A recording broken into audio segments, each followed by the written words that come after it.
Olá pessoal, nós vamos dar continuidade à análise de competitividade do anteprojeto. Agora a gente vai dar atenção para a análise ambiental externa. A análise ambiental externa tem o objetivo de permitir que a gente conheça o ambiente onde o sistema produtivo que a gente está planejando deve ser desenvolvido. Primeiro a gente quer conhecer esse ambiente um pouco melhor e organizar as informações de mercado através da análise do sistema de valor. E depois a gente quer fazer uma análise de competitividade, certo? A análise do sistema de valor tem como principal função permitir que a gente visualize a intersecção entre a cadeia produtiva da empresa que a gente está analisando, ou do segmento produtivo que a gente está analisando, com as demais cadeias de valor dos participantes do mercado, né? As cadeias de valor dos fornecedores, distribuidores e assim por diante. Digamos assim, da visualização da participação desses diversos atores, a gente consegue ver, por exemplo, como é que eles interagem, quais são as dificuldades que existem, por exemplo, na relação entre fornecedores e produtores, qual é a dificuldade que existe na relação entre distribuidores e produtores, na relação, por exemplo, que existe da cadeia produtiva principal com participantes indiretos, por exemplo, como o governo, como as universidades e com a comunidade local. Então a gente quer ter a capacidade de visualizar essas diversas relações entre a produção que a gente pretende analisar e os diversos participantes do mercado. Aqui tem um exemplo, né, que mostra a cadeia produtiva têxtil, só que além da cadeia produtiva a gente pode visualizar que são citados outros participantes ali, como universidades, escolas técnicas, a necessidade de máquinas, equipamentos, insumos que faz a gente considerar a participação desses fornecedores, e isso quer dizer, permite a gente ter uma ideia além da cadeia de produção principal do setor têxtil e de confecção. Aqui tem uma outra ilustração, por exemplo, que foi feito um trabalho em 2019 por esses alunos que são citados aí na disciplina de planejamento industrial. Eles fizeram uma representação da cadeia de valor de transformados plásticos. Embora o termo cadeia de valor seja mais usual de ser utilizado, mas normalmente ela se refere apenas à sequência das atividades necessárias para você atingir um determinado produto. O sistema de valor ele mostra ele tem o objetivo de mostrar a inter-relação entre a cadeia produtiva principal e as cadeias produtivas dos demais participantes do empreendimento. Aqui, digamos, essas cadeias não são exploradas em detalhes, mas elas são pelo menos citadas, né? Ali a questão do comércio, a questão dos distribuidores, a questão do consumo, a questão da presença de centros de pesquisa e desenvolvimento, por exemplo, nas universidades, que é algo que é bastante importante no empreendimento que foi estudado através dessa ilustração, que foi o processamento de material utilizado de plástico para ser reproduzido, para ser reutilizado e virar matéria-prima para a indústria de plásticos. Para análise de competitividade, a gente usa o modelo das 5 forças de Porter, e esse modelo ele envolve ali o poder dos clientes, o poder dos fornecedores, o perigo dos produtos substitutos, o perigo dos entrantes potenciais e a rivalidade dos competidores. Depois eu vou falar em mais detalhes sobre essas forças. Antes disso, eu vou apresentar o modelo de competitividade ampliado do professor Casarotto, que tem um livro que é a bibliografia básica da nossa disciplina.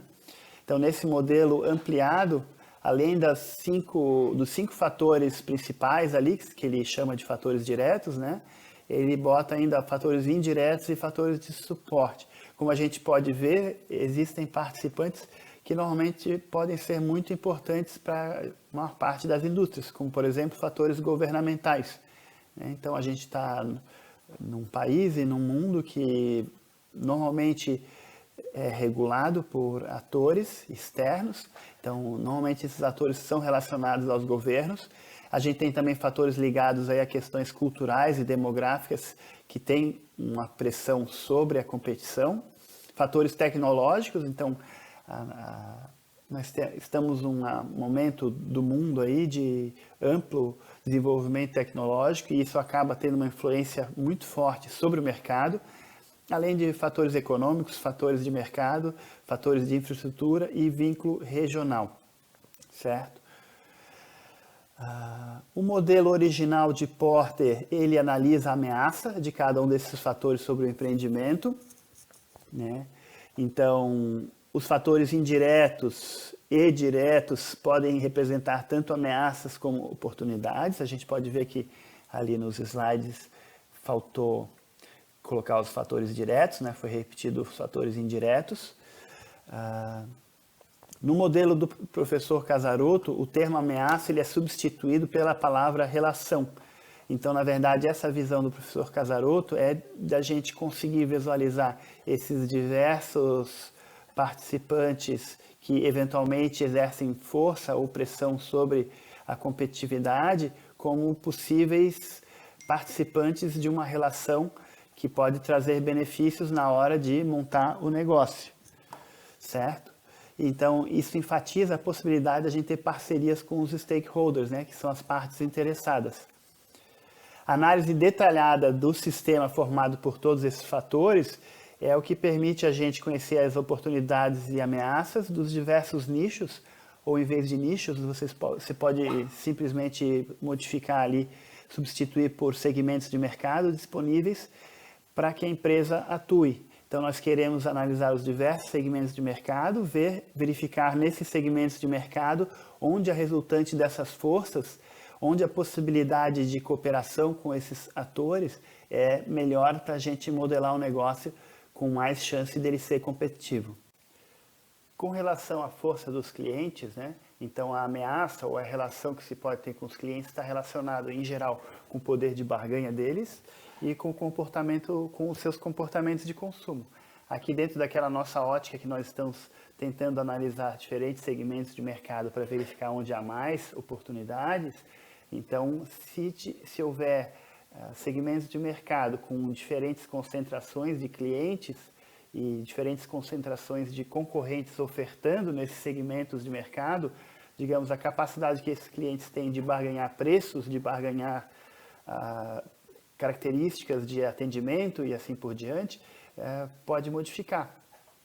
Então, a gente quer listar os clientes de acordo com os segmentos de mercado que eles fazem parte, tentar caracterizar o poder de barganha desses clientes, tentar conhecer o comportamento de consumo e, por exemplo, a necessidade de infraestrutura para atender esses clientes e também verificar a possibilidade de parceria em função do estilo e do tipo de cada um desses clientes, né? Então, nessa etapa é importantíssimo ter uma lista de clientes vindo lá do estudo de mercado, segmentar esses clientes e tentar indicar quais clientes são mais arriscados, quais são mais propícios, né, quais deles são mais fáceis ou mais difíceis de atender, para depois, junto com as outras forças, a gente ver onde é mais interessante atuar.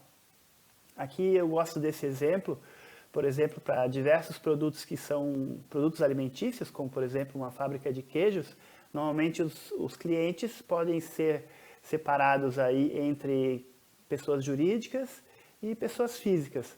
As pessoas jurídicas acabam sendo muitas vezes clientes intermediários, como por exemplo os supermercados e restaurantes, e o cliente, digamos, a venda direta ocorre quando a empresa vai vender diretamente para o cliente final, seja na loja, seja na internet.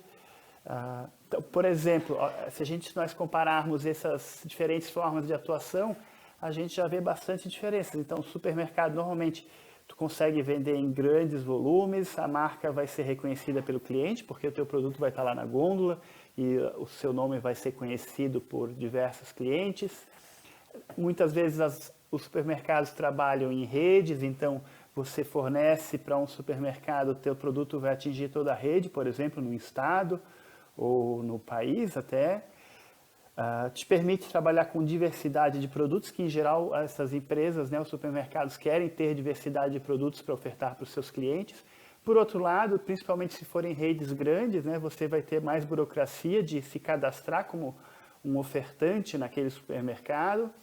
De repente, algumas redes são muito grandes e eles são capazes de concentrar boa parte da sua produção, e você fica aí muito dependente desse cliente e das exigências desse cliente sobre você. Por exemplo, no caso específico dos queijos, né? Então às vezes os pedidos que os supermercados fazem são muito grandes e parte do pedido estraga, e este supermercado vai querer que você se responsabilize pelos produtos que foram adquiridos pelo supermercado e que não foram consumidos. E talvez tenha barreira para marcas desconhecidas, né? Uma vez que se um supermercado botar um produto pouco conhecido, é capaz dele não vender nas prateleiras, né? Já, por exemplo, se a gente passa para os restaurantes, já tem um volume médio de vendas. Por outro lado, tem menos burocracia, você normalmente consegue ter o contato direto com o proprietário.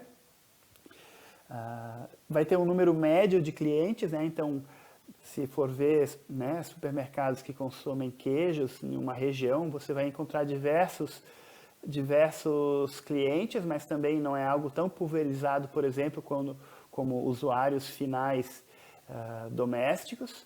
Abertura para marcas desconhecidas, então normalmente lá o chefe do restaurante, o responsável, vai fazer um teste do produto. Se ele achar que o produto é bom e se tiver um preço competitivo, ele, digamos, já vai aí poder incluir o seu produto dentre os itens que são fornecidos. Como contras, já tem uma logística mais ampla do que dos supermercados. A marca não vai ser conhecida pelos consumidores do restaurante, né? A não ser que você utilize alguma ação de promoção, né? Por exemplo, fazer algum comercial nas próprias mesas. Às vezes a gente vê isso quando vai ao restaurante. Talvez seja necessário contar com um distribuidor ou um atravessador para levar até aos restaurantes, né, para reduzir assim a necessidade de logística, ou mesmo para conseguir ter contato com as pessoas do restaurante. Normalmente o preço de compra vai ser baixo, então o produtor, digamos, um dono de restaurante não tem uma margem de lucro muito grande, e talvez ele não consiga pagar caro por um produto, ele vai tentar pressionar para que o produto seja o mais barato possível. E normalmente o restaurante vai ter necessidade de um tipo específico de queijo. Por exemplo, as pizzarias em geral vão buscar queijo mussarela. Então reduz a possibilidade de você diversificar a sua produção. Já para o cliente final, por um lado, tem a capacidade de atender diversos clientes e clientes bastante heterogêneos. Tem baixa burocracia, uma vez que tu vai ter contato diretamente com o cliente. Por outro lado, também pode ter melhor preço de venda, porque tu eliminaste os intermediários, então pode trabalhar com uma margem de lucro maior. E, por um lado, a questão, tu vai ter menor de volume de vendas por cliente. Talvez tenha uma incerteza da demanda, mas essa incerteza também não vai ser tão grande, uma vez que os clientes, se você tiver uma base de clientes grandes, se um desses clientes desiste de trabalhar com você, você vai ter ainda outros clientes, o impacto percentual desses clientes sobre as suas vendas não vai ser muito grande. Por outro lado, vai limitar as suas receitas na capacidade que você tem de promover o seu próprio produto para o cliente final. E em detalhe, essa análise que eu mostrei ali, né, por exemplo, supermercados, eu não questionei que tipo de supermercado. Então, se a gente detalhasse ainda mais os supermercados em grandes redes, mercadinhos, em supermercados almejando diferentes poderes aquisitivos, a gente conseguiria segmentar ainda mais e daria mais opções de formas de atingir os clientes. Com restaurante também. Eu não questionei ali, não detalhei, por exemplo, se um restaurante seria voltado à alta gastronomia ou seria um restaurante popular e assim por diante. Então, O que a gente quer saber, então, é qual a diferença de fornecer para cada um desses clientes. Então, a análise dessas diferenças de fornecer vão te ajudar, vão ajudar o analista a conhecer quais são os segmentos de clientes mais interessantes, digamos, dadas as características do empreendimento que se está montando. Com relação aos competidores, né, então a gente quer saber, primeiro, como que ocorre a competição em um determinado tipo de mercado. Essa competição ela pode variar igualmente por segmentos de mercado, então por isso que aquela segmentação do mercado que inicialmente foi feita para os clientes, ela é bastante importante para os competidores. Então verificar naqueles segmentos de clientes, naqueles segmentos de mercado, quem está competindo. Segmentos com maior competição vão ter preços mais pressionados, margem de lucro menor. Por outro lado, devem ser segmentos já com uma cultura maior de consumo. Por outro lado, segmentos que são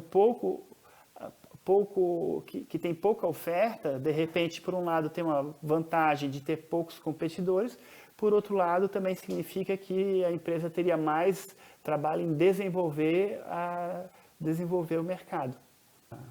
Então, por exemplo, se eu identificar algum segmento de mercado que tem muitos competidores ou competidores muito fortes, talvez seja interessante trabalhar com uma diferenciação para tentar evitar os principais competidores.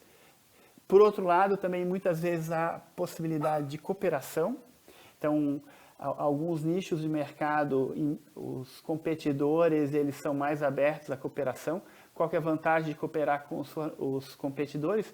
Eventualmente, terceirizar a capacidade produtiva, também fazer estratégias de promoção conjuntas, por exemplo, fazer uma feira de consumo de determinado produto, onde os custos dessa feira são arcados por um condomínio de competidores, diluindo os custos para todo mundo. Então, digamos, a análise de competitividade relacionada aos competidores, digamos, o básico é tentar saber a concentração desses competidores por segmentos de mercado e digamos, o que vai além é tentar verificar quais são os segmentos onde há menos concentração, quais as possibilidades de cooperação e quais as possibilidades de terceirização e assim por diante. Então, também relacionado aos competidores, é primordial listar esses competidores, caracterizar os competidores e verificar em quais segmentos de mercado esses competidores estão atuando. Aqui, uma análise rápida que foi feita com relação à fabricação de queijos e os seus competidores. Então, fazendo uma pesquisa rápida na internet, se chegou em algumas dessas marcas, né? Talvez esse quadro não esteja tão atualizado, porque esse é um setor aí que muitas vezes ocorre compras e fusões de empresas, né? Mas na época que esse quadro foi montado, então, por exemplo, a BRF trabalhava com queijo mussarela, queijo prata, e tem uma atuação nacional e trabalha com liderança de custos. O que é liderança de custos? Não é um queijo diferenciado, isso quer dizer que muitas vezes a competição se dará pelo custo. Então, por exemplo, o Nestlé tem o requeijão, tem outros tipos de queijo também, mas aqui foi um exemplo de um produto bastante difundido, que também tem atuação nacional e também trabalha com liderança de custos. Ali eu botei custos, qualidade, pelo fato de que o requeijão dessa empresa também não é o requeijão mais barato e, por outro lado, também não é um requeijão tipo premium, certo? Então, por exemplo, ali, queijos Presidente, então já são queijos com diferenciação, isso quer dizer, eles têm um preço mais alto, buscando uma margem de contribuição maior, também tem atuação nacional e os tipos dos queijos são queijos aí bem específicos, seguindo bastante a linha dos queijos franceses. E assim por diante, tem, digamos ali, nós analisando os outros concorrentes, a gente começa a ver quais são os produtos com quais produtos que eles atuam, qual é o alcance, a abrangência desses concorrentes, qual é a forma de competição que cada um desses concorrentes atuam. Então, isso aí a gente já começa, esse tipo de análise começa a nos permitir conhecer a característica dos principais concorrentes. Esse aqui foi só um exemplo, né? Então, na prática é necessário e é melhor fazer uma análise mais detalhada e mais ampla. Aqui eu avancei um pouco nessa análise e aqui tem uns dados fornecidos aí por esse site milkpoint.com.br que mostra os principais produtores de queijo. Então, se a gente for analisar nesses produtores, a gente verifica que é um setor marcado por grandes empresas, privadas e cooperativas, porque muitas vezes produtores de leite de uma determinada região se juntam formando cooperativas e que atuam nacionalmente e com escala importante. Né? Tem grandes empresas do setor, como multinacionais, né? Tipo Nestlé, a própria BRF, frequentemente há aquisições no segmento, então como a concorrência é muito acirrada, então muitas vezes tem uma empresa adquirindo a outra e assim por diante. Também a gente pode ver que esses dados estão desatualizados, então o fato dos dados serem desatualizados também é um fator de risco. Se nós temos à nossa disposição dados atualizados, a gente tem condição de conhecer melhor o mercado. Se os dados não estão atualizados, isso é um risco a mais para o empreendimento.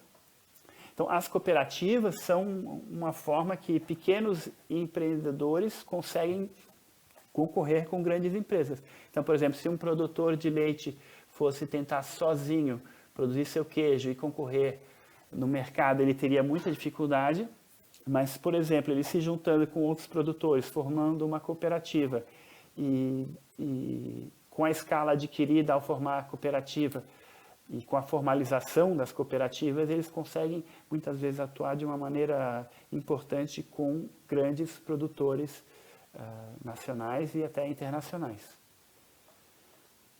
Aqui também tem uma informação relativa às exportações. Então, digamos, esses dados aqui eles podem ter diversas utilidades, né? Eu vejo, por exemplo, como uma das utilidades desse tipo de informação é saber o tamanho de mercado para os diferentes tipos de queijo. Então, por exemplo, a gente vê que a maior parte do mercado é ocupado por queijos commodities, né? Queijo mussarela, queijo prato, queijo requeijão. Tem queijos ali que são commodities intermediárias e tem os queijos especiais. Isso quer dizer, a hora que eu estou montando meu empreendimento, eu vou gerar uma capacidade produtiva e essa capacidade produtiva vai atuar em algumas dessas três categorias. E aí vem aquele questionamento, qual dessas categorias é mais interessante de atuar? Então, a análise estratégica que a gente está começando agora pretende ajudar a responder esse tipo de pergunta, certo? Então, a gente ter esse tipo de dado também é bem importante.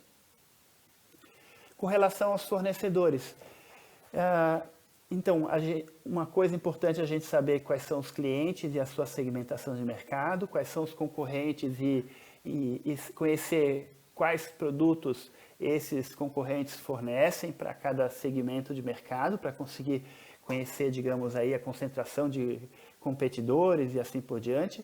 Mas também é importante caracterizar o fornecimento. Então, algumas indústrias e alguns tipos de negócios são muito dependentes do fornecimento. Então, se um negócio for muito dependente do fornecimento e se houver poucos fornecedores, ele vai ficar mais à mercê desses fornecedores. Por outro lado, se o fornecimento for disponível em diversos lugares, se tiver muita oferta, talvez a parte de fornecimento não vai ser um ponto-chave. Então, esse tipo de análise justa é identificar esse tipo de coisa.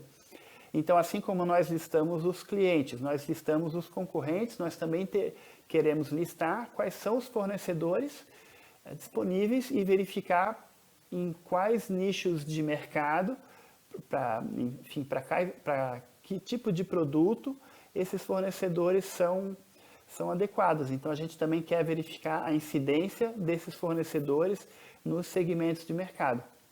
Então, por exemplo, se eu identifiquei que um determinado segmento de mercado tem baixa concorrência e um alto valor agregado, Só que, por exemplo, eu verifico que não tem fornecimento em qualidade ou em quantidade para atender aquele mercado, talvez aquele mercado que inicialmente seria uma boa oportunidade pode se mostrar ruim, né? Então, por isso que é importante a gente seguir, digamos, aí em direção ao lado do fornecimento de insumos, né?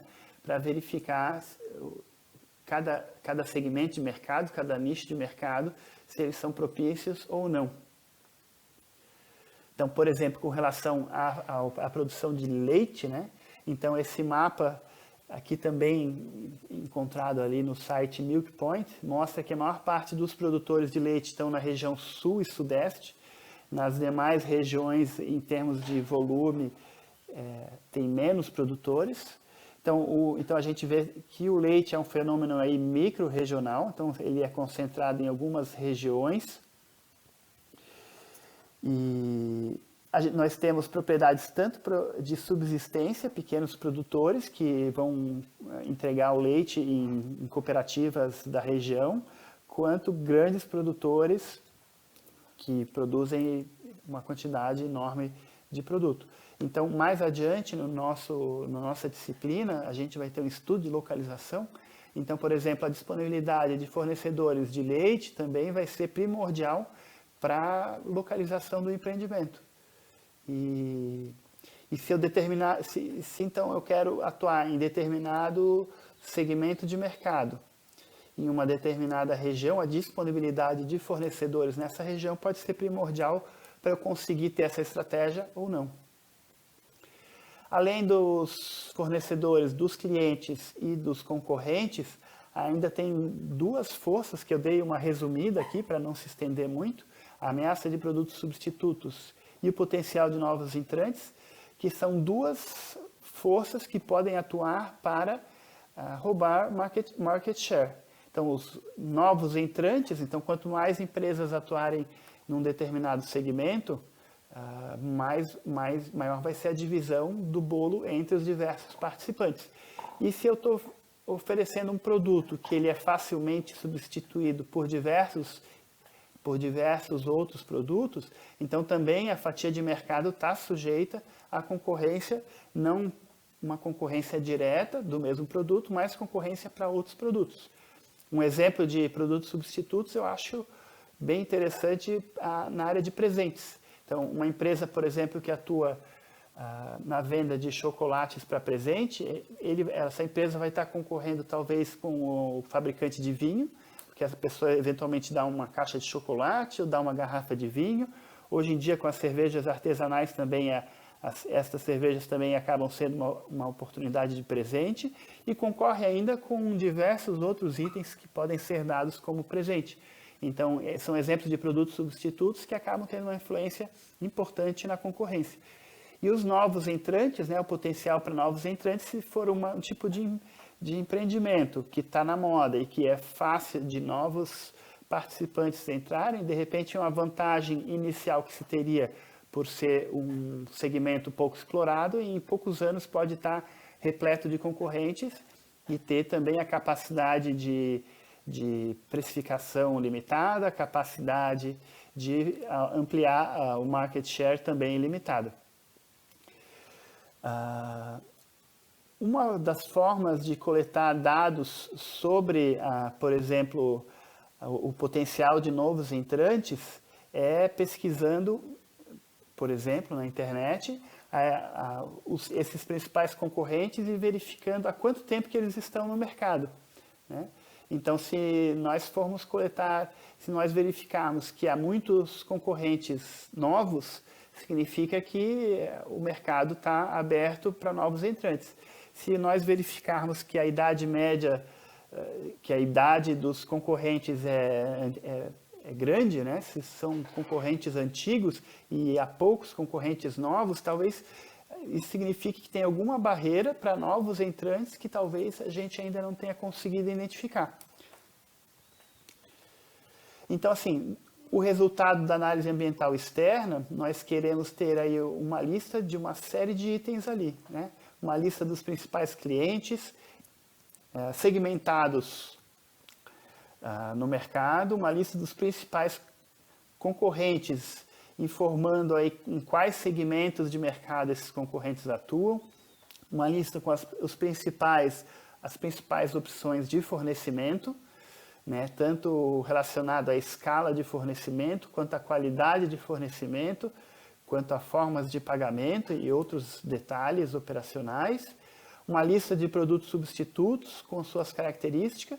Então, do cruzamento dessas informações, o nosso objetivo é conseguir ver a resultante de forças, né, a resultante das forças, se ela é propícia para um determinado segmento de mercado ou se é propícia para um outro segmento de mercado. E isso pode ajudar a gente a definir o mix estratégico que vem mais adiante na aula de estratégia.